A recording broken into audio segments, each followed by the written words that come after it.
Hey everyone, welcome to The Explainer. So today, we're diving deep into a book that made waves all over the world, Prince Harry's memoir, Spare.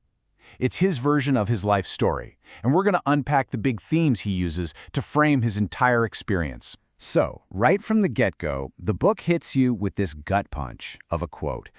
This is a young Prince Harry trying to convince himself that his mom didn't actually die. He thinks it's all a trick, right? That she's just hiding.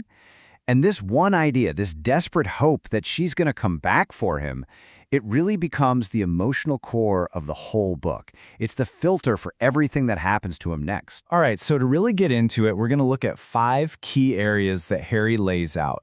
The constant shadow of his mother, what it means to be the spare, his lifelong battle with the press, finding a way out through the army, and then, of course, the final break from it all. Okay, let's jump right into that first one.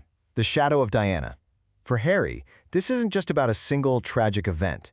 He paints this picture of his mother's death as this ghost that just never left. It haunted him and shaped, well, pretty much everything that came after. So you can see how this trauma just keeps unfolding over time. It starts in '97 with that unbelievably public funeral procession. But then years go by and he actually gets his hands on the secret police files from the crash. He's looking for answers, and he talks about seeing photos, and in his mind, he's seeing proof that she survived, that she's just hiding. It's not until much, much later, in therapy, that he does something really powerful. He uses her favorite perfume to try and unlock these memories that he's buried for so long. And wow, this is what came out. This quote it's just so raw. He remembers being a little kid in the car, and his mom is just getting swarmed by paparazzi, the flashing cameras, firing and firing and firing. And what he remembers feeling isn't just sadness, it's hatred. Right there, that's the moment he connects his mom's pain directly to his own future war with the press. Which leads us perfectly into the next big idea of the book, the heir and the spare. According to Harry, this wasn't just a nickname.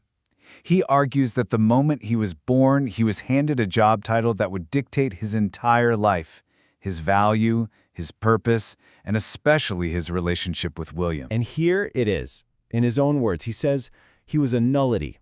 I mean, think about that. Plan B, the backup. He felt he was brought into the world just in case something happened to his older brother. And this isn't just one passing thought. He weaves this feeling of being the shadow, the support act, through story after story, showing how it made him feel totally secondary, almost disposable. So you see this stark difference in how the two brothers were treated.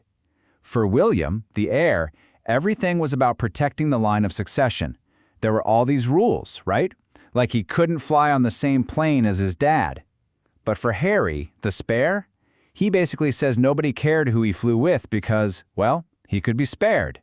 And for him, that wasn't just about travel plans. It was this constant, blinking sign reminding him of where he stood. And all that tension between the heir and the spare, well, according to the book, it boils over into this shocking moment. Harry alleges this is a physical fight with William. He sets the scene. They're at his home, Nottingham Cottage. He says William called Meghan difficult, things got heated, and it ends with William grabbing him, ripping his necklace, and knocking him to the floor. He says he landed right on the dog's bowl, and it cracked under his back. So you've got this conflict inside the family, and then there's this massive one on the outside. Harry doesn't just describe a bad relationship with the press. No, he calls it a war, a lifelong war. And he lays out how this war just got worse and worse over time. It all starts back in '97, blaming the paparazzi for his mom's crash. Then he gets older, and any kind of truce he felt he had is over. Suddenly, he's Prince Thicko in the headlines.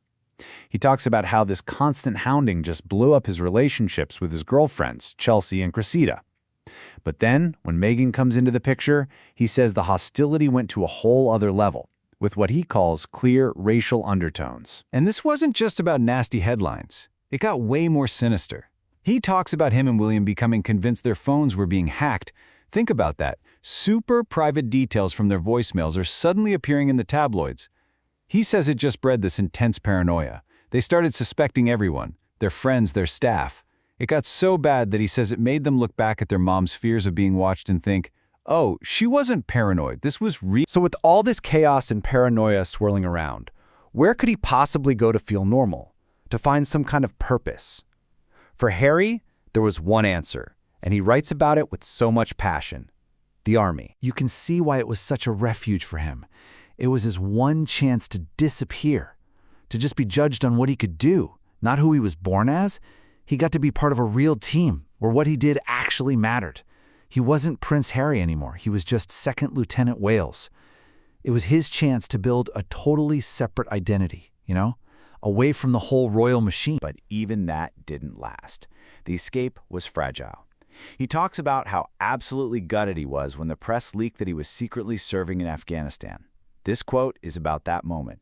He hears his own code name, Red Fox, on the radio, and he knows it's over. His cover is blown, and they're pulling him out.